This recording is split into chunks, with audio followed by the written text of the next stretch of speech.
She had no idea the man whose life she saved would become the father of her children. Not one, not two, three. But what they shared in that single night, beneath soft sheets and raw silence, wasn't ordinary. It was a breaking open of two people who never knew they needed each other until it was far too late. Now he wakes in a cold, empty bed, alone, searching the world for the woman who healed him, without knowing she carries his future inside her. If you've ever touched someone once and felt it for a lifetime, if you've ever let go too soon and wondered if they're still out there, this story is yours. Before we begin, make sure you hit subscribe, because what happens between them will stay with you long after this episode ends, and I want you here for every second of it. She met him in the middle of chaos, his body failing, people shouting, no one knowing what to do, but she didn't hesitate. Her hands trembled, yes, but her spirit didn't. She bent beside him, placed her fingers on his jaw, and whispered, "Breathe with me." And somehow he did. She stayed only long enough to keep him alive. Then she vanished, like a name you forget right after you hear it but feel the echo of forever. 3 weeks passed. 3 lifeless weeks where nothing helped, nothing soothed, until he found her name, the one thing that steadied his heart and stilled the storm under his skin. He sent for her, not with roses or empty words, but with a request no one else would have dared make. "Be near me. That's all I need." It wasn't a contract. It wasn't love. Not yet. But that 1 month, just her and him in the quiet edges of the world, would change everything. Because when her fingertips touched his, when his voice softened against the edge of her name, when their silences started to mean more than their words, they both knew. It was a connection. And connections like that don't end cleanly. She walked away thinking it was over. He's been chasing a ghost ever since. What he doesn't know is that she didn't leave alone. She left carrying the 3 pieces of himself he never knew were missing.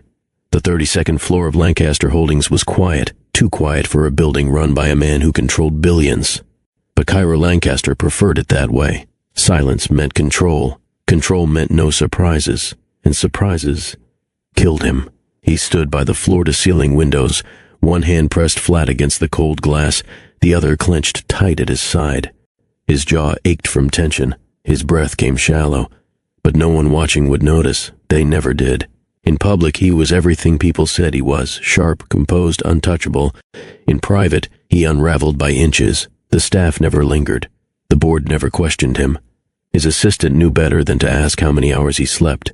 He hadn't touched alcohol in years. Caffeine was forbidden. His meals were regulated by medical charts, not appetite. Still the flares came, and each one took something from him.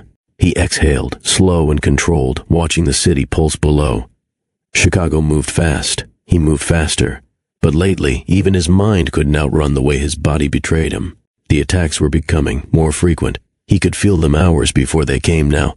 Tightness in the chest, a strange buzzing under his skin, and a bitter taste at the back of his tongue. Today it lingered longer than usual. He straightened his tie, walked back to his desk and opened the drawer where he kept his emergency injections. 3 vials remained. He didn't need a doctor to tell him he was running out of time. But there had been one moment, one single interruption to the inevitability he'd accepted. A woman whose name he hadn't even known. A scent that followed him into sleep. A moment of contact that stopped the world from ending. He closed the drawer and turned toward the file that held her name. The official term for it filled half a page on his medical records. An autoimmune dysfunction, triggered by high stress, resistant to modern treatment. The unofficial truth was simpler. Breathing would slip, muscles would seize, his heart would race until it forgot how to find rhythm. It wasn't just rare, it was dangerous. And if anyone in his corporate world ever found out, they'd tear him down before he could catch his breath. So he stayed hidden. Not in shadows, but in silence. Meetings were controlled, schedules were strict, flights were rare, conversations were short. Everything about his life was tailored to reduce risk. Every decision was survival, until the attack that changed everything. It had started the way they always did. He stood still, trying to mask it with posture and silence. But this time, it didn't pass. His fingers shook, his chest clenched, and just when everything inside him began to lock, she appeared. No white coat, no clipboard. Just a woman with wide, steady eyes and paint on her hands. "Breathe with me," she said. She reached into her bag, pulled out a small glass bottle, and rolled something cool and sharp across his wrist. Mint, maybe. Then something soft near his temples. Her hands never left his skin. He didn't know if it was the scent, or her touch, or her voice, but the panic backed off. For the first time in years, his body listened, and just as fast as she came, she disappeared into the crowd. He'd looked everywhere. Security footage? Blurred. Guest list? Incomplete. No one remembered her. Not the waitstaff. Not the coordinators. She'd come and gone like smoke. Too fast, too quiet, too ordinary for anyone to notice. But he noticed. Every night since that moment, he heard her voice in the space between dreams. Every morning, the scent she left behind, lavender and mint, still lingered in his mind. He'd been touched by hundreds in his life. Handshakes, contracts, staged photos. No one had ever touched him like that. Not just physically. She reached something beneath the walls. Without asking permission. Without fear. Cairo sat at his desk alone, a single name printed in sharp ink on the file before him. It had taken private investigators 3 weeks to find it. 3 weeks of tracing vague descriptions, anonymous photos, and the memory of scent. Soleil Marin, he whispered it once, then again, letting the shape of it settle on his tongue. It wasn't enough. A name without a face was a sentence unfinished. He stared at the man reflected in the dark window. This wasn't about gratitude. This wasn't about debt. This was about the silence she left behind. The calm, the presence, whatever she gave him in that moment. His body remembered it. His mind couldn't let it go. He didn't want to thank you. He wanted her near, not for answers, for balance. She had something that made the noise inside him stop, and for the first time in his life, he couldn't figure out how to get it back. Not with power, not with money, not with force. He would have to find her, not because it made sense, because he couldn't not. Soleil Marin painted with her fingers, not brushes. She said the world didn't make sense until she could feel the color under her nails. She worked out of a tiny studio tucked above a used bookstore, surrounded by canvases leaning against cracked brick and chipped wood floors. But most days, she felt full anyway. She didn't chase clients. She didn't fight for galleries. She painted to breathe. What she earned went to her rent, her grandmother's prescriptions, and jars of loose-leaf herbs she kept in rows near the sunlit window. Not for selling, for healing. Her grandmother had taught her long ago, you don't need to fix people. Just sit with them. That's enough. The plants will do the rest. So Soleil listened. To her intuition, to her hands, to the world when it spoke in quiet patterns. That's how she ended up saying yes to the request that came through a mutual friend, a high society event in the heart of the city. They needed a live painter, just for the evening, good pay, no talking, paint something beautiful. She almost said no. Her jeans were stained, her nails chipped, and the last time she wore heels, she sprained her ankle in a crosswalk. But something about the timing pulled at her, a nudge she couldn't explain. So she went, not dressed in satin, not curled and powdered like the others, just her, hair loose, paint-streaked satchel slung over one shoulder, cotton dress swaying in the wind as she walked through the front doors like she didn't realize who she was standing beside. She didn't care who these people were. She wasn't there for their approval. She was there to paint, and that's what she did, until everything changed. The venue towered above her, glass, gold, and steel. But Soleil didn't flinch. She signed in quietly at the back entrance, bypassed the velvet ropes and flashing cameras, and was led through service corridors to a marble gallery space already humming with conversation. They gave her a corner, a canvas, told her to paint whatever the room made her feel.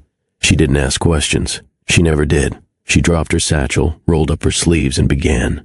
Not for them, not for applause. She painted because it calmed her, because it softened the noise in her chest. And tonight, there was plenty of it. The music was polished.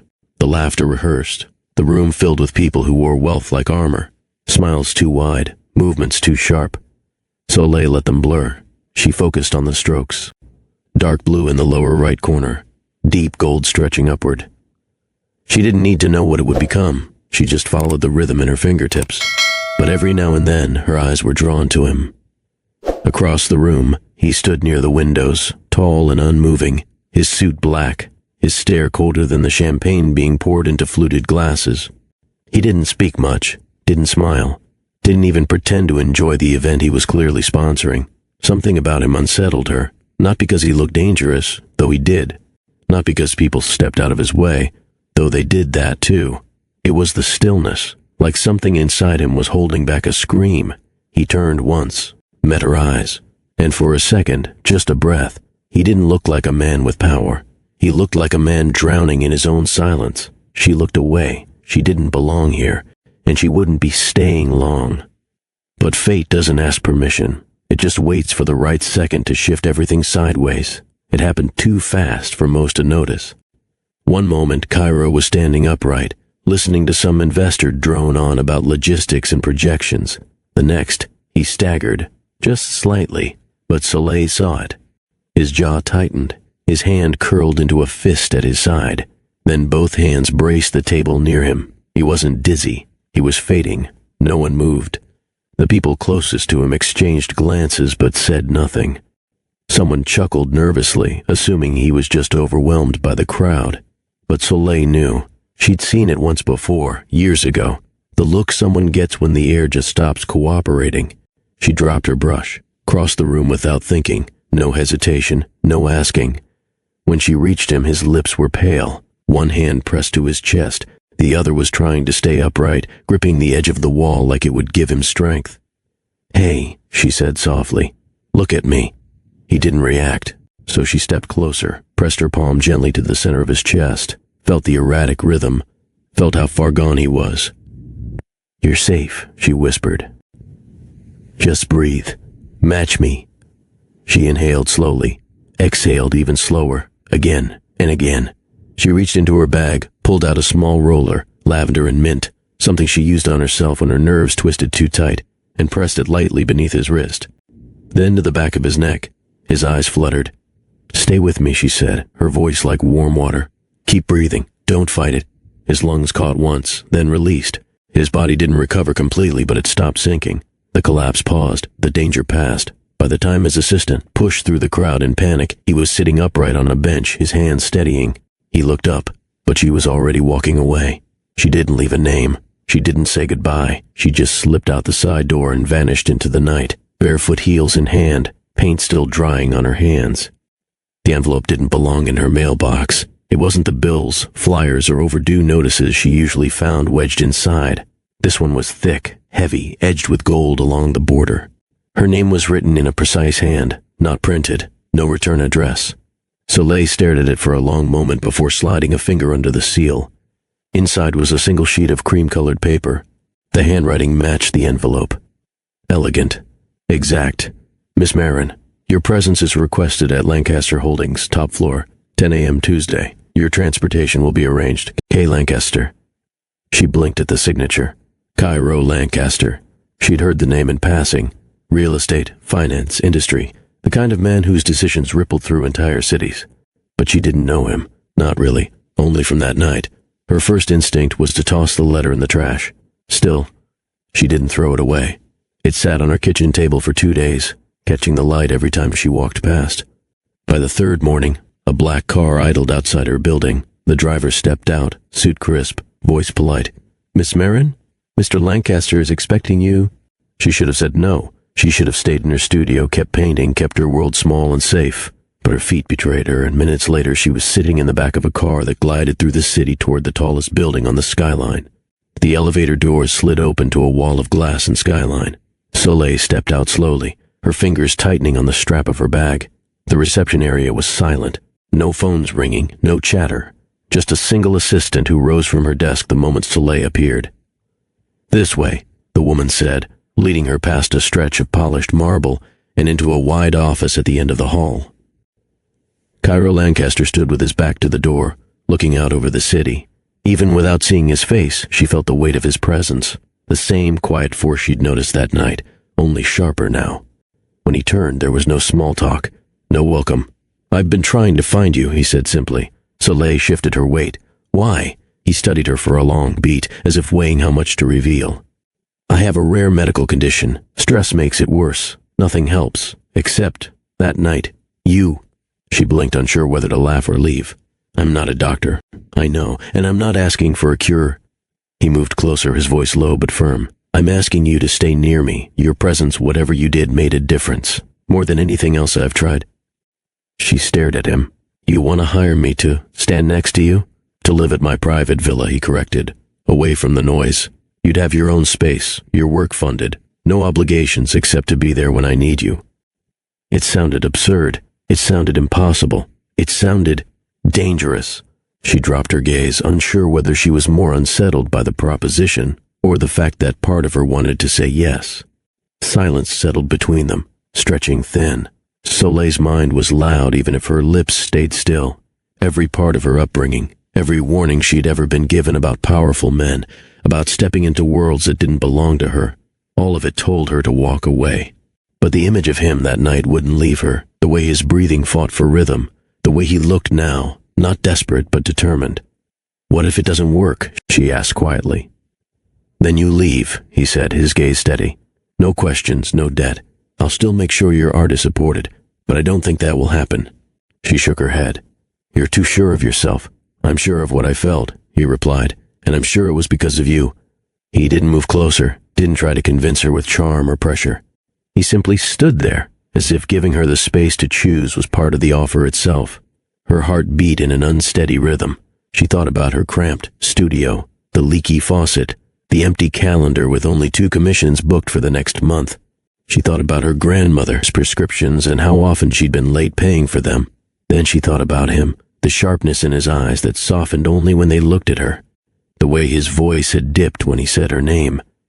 She hated the part of herself that was curious, that wanted to see who he was when the world wasn't watching. "1 month," she said at last. "No more." Something almost like relief flickered in his expression. Agreed. When she left his office, the city outside felt different, louder, brighter. Or maybe it was just that she'd agreed to step into a life she didn't understand and couldn't take back. The driver stopped at a gated property outside the city, where stone columns flanked a long, tree-lined road. The house beyond was spare and modern. Clean lines, wide windows, light pouring across polished floors. No noise, no neighbors, just space. A house manager met Soleil at the door with a calm smile and a clipboard. "Welcome. Your rooms have been prepared. Mr. Lancaster is in his study. Her rooms." They led her past a sunlit gallery to a suite on the 2nd floor. A bedroom with soft linens, a small sitting area, a bathroom with white tile and silent fixtures, and, unexpectedly, a studio. The studio held fresh canvases stacked like promises, a standing easel, and racks for drying paint. A folded note lay on the work table. "You said you need light. I had the glass replaced." She ran her palm along the window frame. New glass. No streaks, no city noise, just the hush of a place that expected nothing from her, and somehow that expectation weighed more than any demand. A soft knock. The house manager returned with a single sheet of paper.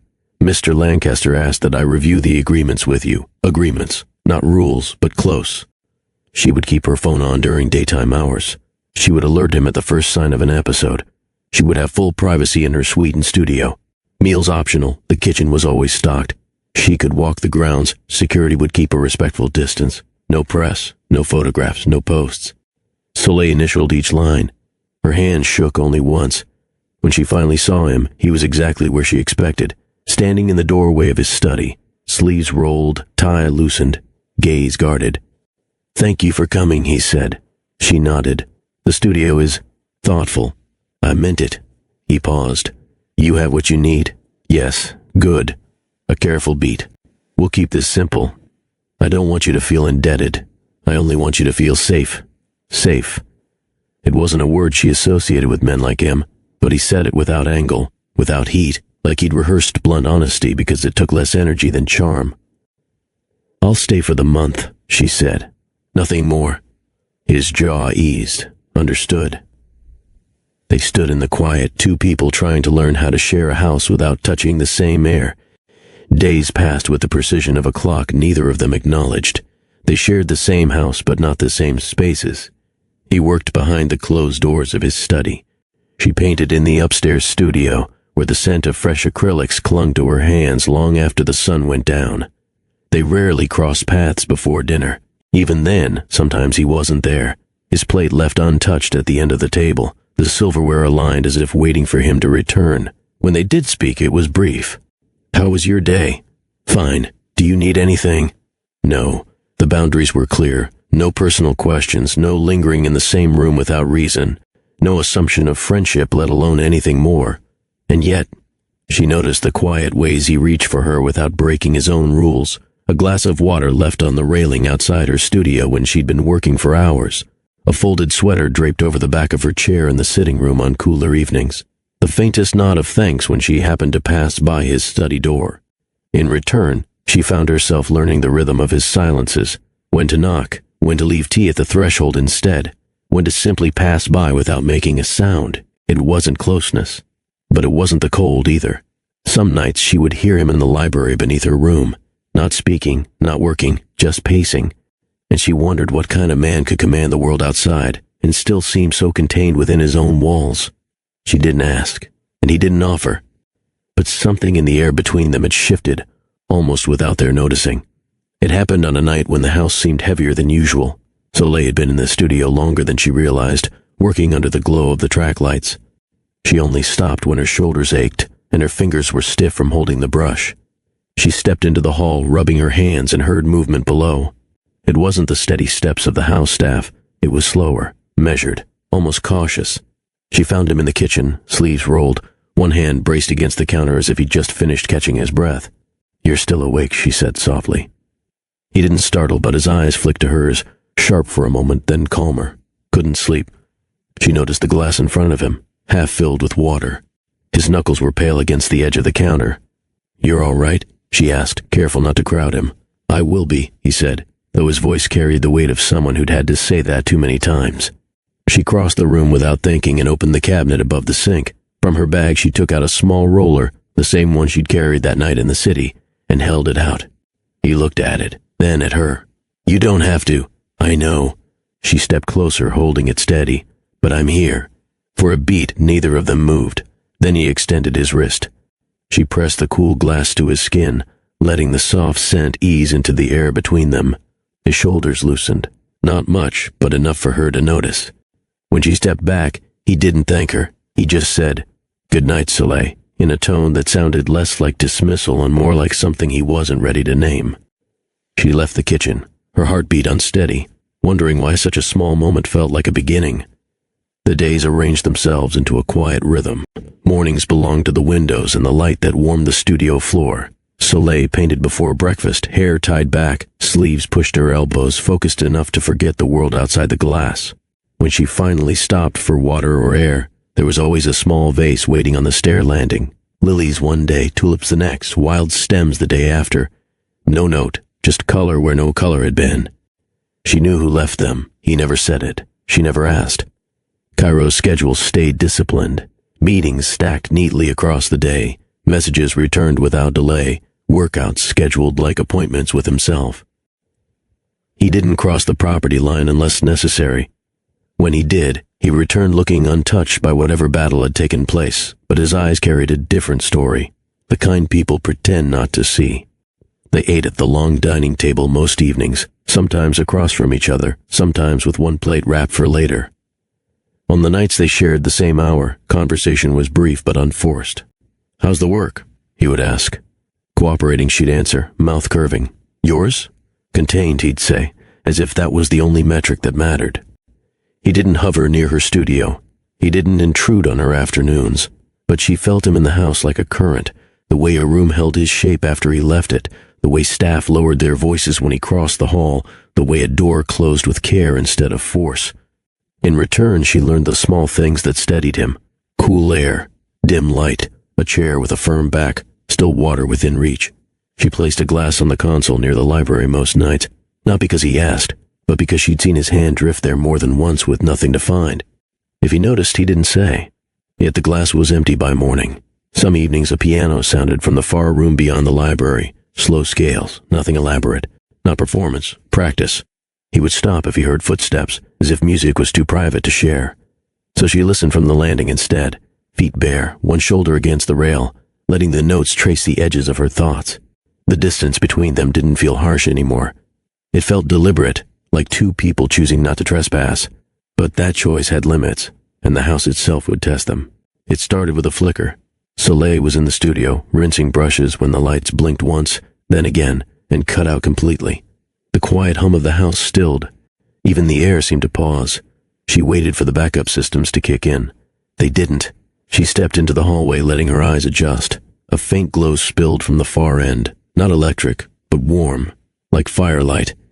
Her steps followed it. Cairo was in the library, a cluster of candles spread across the table, their flames steady in the stillness. He glanced up when she entered, the light catching the sharp lines of his face. "Transformer blue," he said, voice low. "Generators will be running by morning." She moved closer, the floor cool under her bare feet. "So we're in the dark until then?"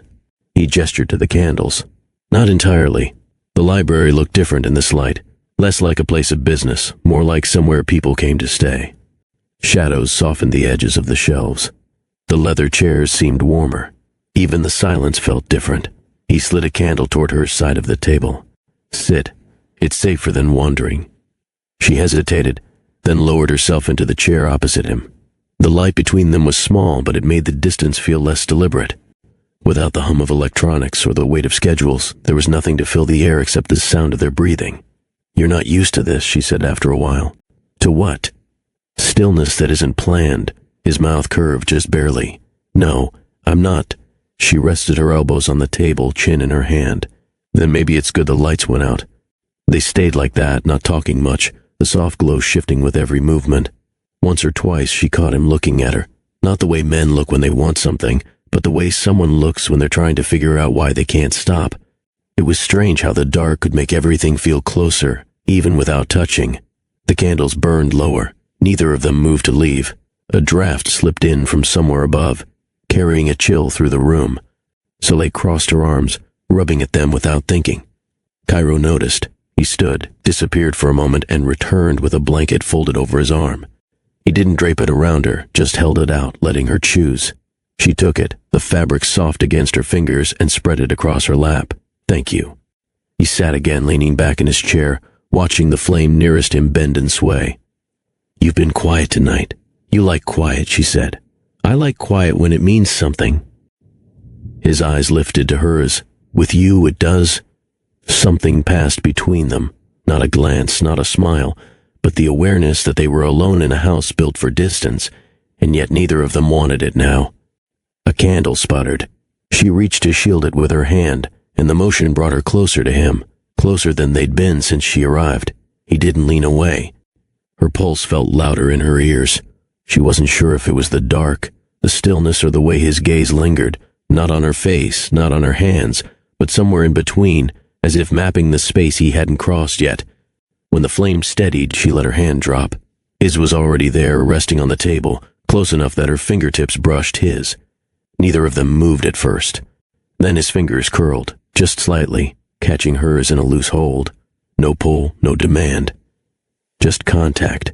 It was the smallest connection, but in that moment, it felt like more than either of them had intended to give. The generator hummed faintly to life in the distance. The lights flickered, and still, neither of them let go. They didn't speak right away. Their fingers were still linked from the library, a quiet pact neither had named. When they finally stood, it wasn't to escape the moment, but to bring it somewhere softer. He guided her to a smaller sitting room where a low fire glowed behind tempered glass, casting warm light across the floor. Cairo paused at the doorway. "If you'd rather sleep." "I'm here," she said, steady as a held note. They sat close on the edge of a long couch, a careful distance between them. The silence didn't strain, it waited. "I've spent years hiding the worst parts," he said at last. "I don't know how to be seen without losing ground." "You didn't lose anything," she replied. "You held on. That's not weakness." His gaze searched hers, less guarded than she'd ever seen it. "What do you need from me?" "Clarity. Choice. No pressure." "You have them," he said, and it sounded like a promise he intended to keep. She reached for his hand. He startled, then settled, thumb brushing her knuckles as if memorizing the shape. "Tell me to stop any time," he said.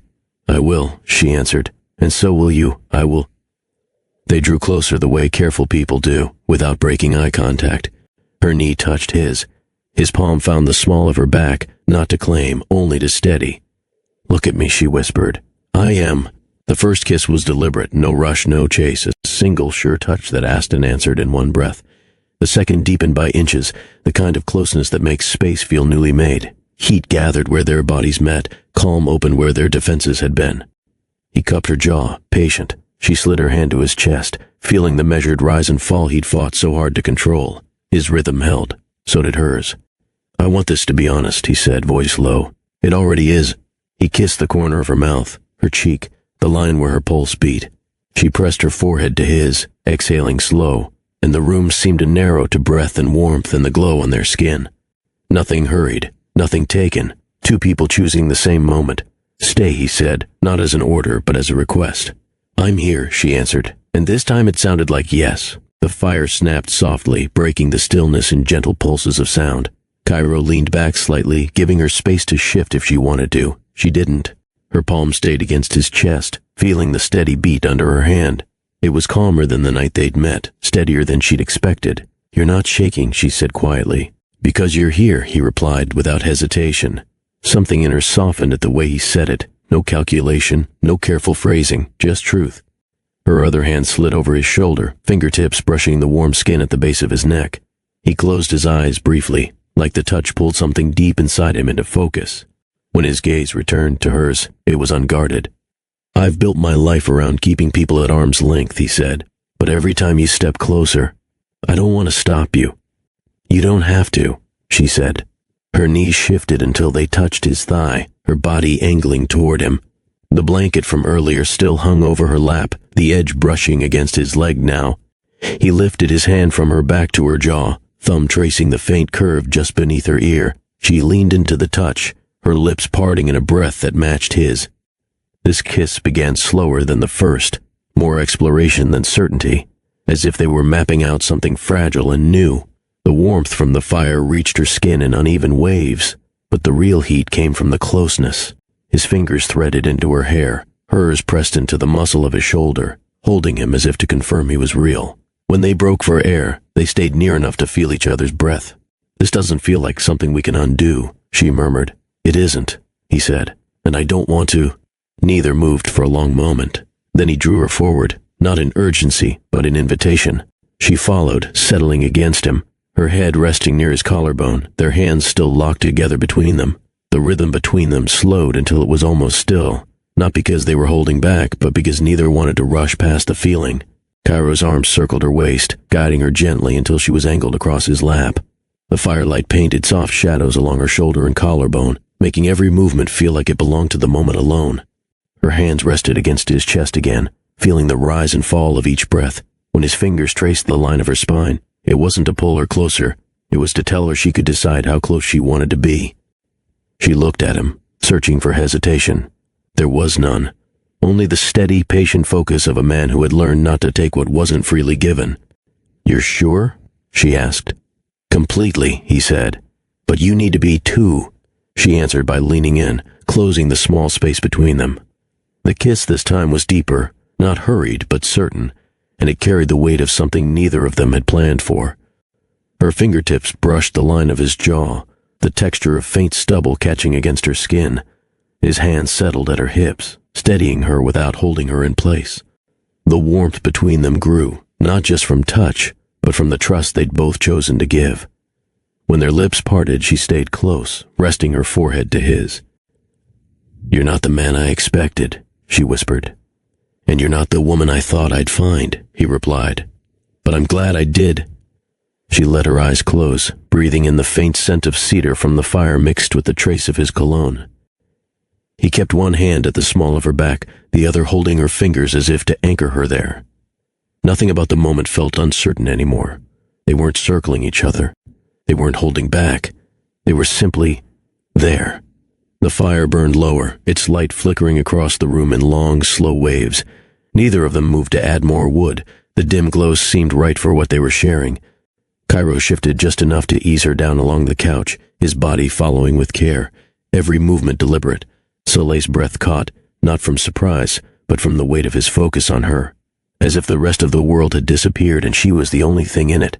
His hand brushed along her arm, fingertips gliding from shoulder to wrist, tracing her like a memory he wanted to keep. She answered with a touch along his neck, her thumb resting just beneath his jaw where his pulse was steady and strong. "You're not afraid," he said quietly. "Of you?" "No," she replied, her gaze holding his. "If anything, I feel safer now than I have in a long time." He bent to kiss her again, this time slower, letting it build in layers. Each pass of his lips was matched by hers, their breathing sinking until it felt like they'd found a rhythm meant only for them. Her hands moved over the planes of his back, finding the tension there and smoothing it away. His palm framed her cheek, the warmth of it grounding her as much as it drew her closer. They didn't need to speak. Every touch was a conversation, every pause an answer. When they finally settled, tangled together with the blanket drawn over them, the fire was little more than embers. He kept one hand at her waist, his thumb brushing idly against the fabric of her dress, not to claim but to stay connected. Soleil's head rested against his chest, listening to the heartbeat that had once been so uneven. Now it was calm, measured. "You said you can't let people see you when it's bad," she murmured. "Yes, then let me see it. All of it." He exhaled slowly, as if letting the idea settle in. "If I do, don't leave." She tilted her head to look at him. "Then give me a reason to stay." His hand tightened around hers, the only answer he had, and the only one she needed. The call came before dawn. Cairo read the message once, then again, the glow of the screen carving hard angles across his face. A deal overseas needed him in person. Numbers, signatures, a room full of egos that only respected proximity. He closed his eyes for a second, then glanced toward the bedroom where Soleil slept, curled under the blanket they had pulled around themselves a few hours earlier.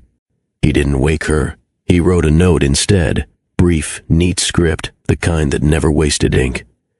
"Back tomorrow. Lock the terrace door if you go outside. Breakfast is in the fridge. K." He set it on the pillow beside her, smoothed the edge with his thumb, and forced himself to leave. By the time she stirred, the house had returned to its usual hush. The note on the pillow borrowed the shape of his absence. She traced the letters with one finger, the afterimage of his voice still warm in her chest. Morning stretched. She made coffee, walked the halls, stood in the studio and stared at the half-finished canvas that had shifted colors since last night.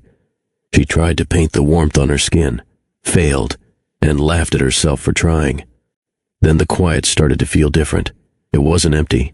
It was full. Of him. Of what they'd shared. Of what it meant. A thought pressed in. Not as panic, but as clarity. If she stayed, she would cross a line she couldn't return from. A month had been the boundary. A month had become a promise to herself. And last night had turned that promise fragile. She packed slowly. Not much. 2 dresses, worn sandals, a sketchbook, the small bottle she kept for her nerves. She paused at the mirror, hair loose around her shoulders, and almost talked herself into waiting for him. Almost. Instead, she took a sheet of paper from the drawer, smoothed it on the desk, and began to write. She wrote without crossing anything out. "Cairo, I told myself this would only be for a month. I can't let myself forget that now. You don't owe me anything. You never did. What we shared was real for me. I hope it was for you too. But this isn't my world, and it can't be my life. Thank you for reminding me what it feels like to be seen without having to explain myself." She read it once, folded it in thirds, and left it on the kitchen counter beside a single candle from the night before. The driver wasn't there. She didn't want him to be. Instead, she carried her bag down the gravel path, past the gates, until the road curved into a bus stop she'd noticed on her walks. Her sandals scraped the pavement. The sound kept her from thinking too much. The morning air was cool, threaded with the scent of leaves still damp from the night. She breathed it in like she might not have the chance again. When the bus pulled up, she climbed aboard without looking back. She took a seat by the window, tucking her bag close, and watched the villa recede behind a line of trees. She didn't know where she was going next, only that it would be far enough for him to stop searching. Her hand pressed absently to her stomach, a gesture she didn't dwell on, not yet. The bus turned, and the last glimpse of the property disappeared. She closed her eyes against the view, leaning her head to the glass, letting the hum of the engine replace the sound of his voice in her mind. The car eased to a stop just past midnight. Cairo stepped out, his shoulders carrying the strain of a 14-hour day, the weight of conversations that had cost more energy than he could afford. All he wanted was the quiet of the villa, and the sight of her somewhere inside it. The house greeted him with its usual stillness. No lights glowed in the upstairs studio. No faint hum of music slipped under a door. He set his keys on the entry table and scanned the rooms in an unspoken checklist. When he reached the kitchen, he saw it, a folded sheet of paper resting beside a candle. The handwriting on the front was hers. He didn't sit down to read it. He unfolded the page standing at the counter, his pulse quickening before his eyes reached the end. By the time he finished, the paper was trembling slightly in his hand. Not from anger, though it was there, but from the hollow space her absence had carved without warning. The words were simple, final. He set the letter down and gripped the edge of the counter. His jaw tightened, the line between control and collapse narrowing to a breath. He told himself to think, to plan, to act, but all he could do was stand there, surrounded by a silence that felt heavier than the walls. He looked toward the terrace door, half expecting to see her walk back in, hair loose, eyes steady. The door stayed shut. For the first time in years, he didn't know what move to make next. He picked up the letter again, reading the last line, as if repetition could change its meaning. Please don't look for me. He folded it slowly, placed it in the inside pocket of his jacket, and left the kitchen without turning off the light. Some truths only settle in after the silence. Cairo sat alone in the library, the fire unlit, the room holding the faint scent of her perfume. Her absence wasn't loud, it was the opposite. It was the kind of quiet that pressed against the chest, making each breath deliberate. He wasn't the kind of man who reflected for the sake of it. But now, thoughts came uninvited, each one carrying her face, her voice, her touch. He thought about how quickly two lives could collide, how something as small as a moment could redraw the shape of a person's world. She hadn't come into his life with an agenda. She didn't stay for power, or for what his name could offer. She stayed until she decided not to, and that choice, as much as it cut him, was part of what made her different. Love, he realized, wasn't control. It wasn't about building walls and keeping someone inside them. It was about the risk of leaving the door open and trusting they'd still choose to walk in. He had built his entire existence on control. Deals, negotiations, contingencies, every variable accounted for. And yet the only time he'd felt truly steady in years was when she was near. Not because she solved anything, not because she fixed him, but because she didn't try to. Healing, he understood now, wasn't always a straight path. It wasn't something you could buy or schedule. Sometimes it came in the form of someone willing to sit in your quiet, match your breath, and make the weight you carry feel less alone. She'd done that for him without asking for anything in return, and now she was gone. But somewhere she carried a piece of him, maybe more than he even realized. And whether he admitted it or not, that truth was going to follow him. There was a time when the idea of family had been nothing more than a line item to avoid. Cairo had seen too many examples of it used as leverage, as weakness, as a way to trap people in lives they didn't choose. He told himself he didn't need it, that building an empire was enough. But Soleil's absence had left him with a different kind of emptiness, one that power couldn't fill. It wasn't the ache of losing an asset. It was the quiet pull of someone who'd changed his center without asking for permission. He didn't know she carried his children. Not yet. But something in him recognized that she had left with more than she came with. He felt it in the way he could still sense her presence in certain rooms, as if the walls themselves remembered her. He thought about the way she had moved through his space, never claiming it, yet somehow making it hers. The way she had left small signs of care without needing to be acknowledged. The way her steadiness had softened parts of him he didn't think could bend. If family was meant to be built on anything, maybe it wasn't bloodlines or legal ties. Maybe it was on those quiet, invisible acts that rooted themselves in the people they touched.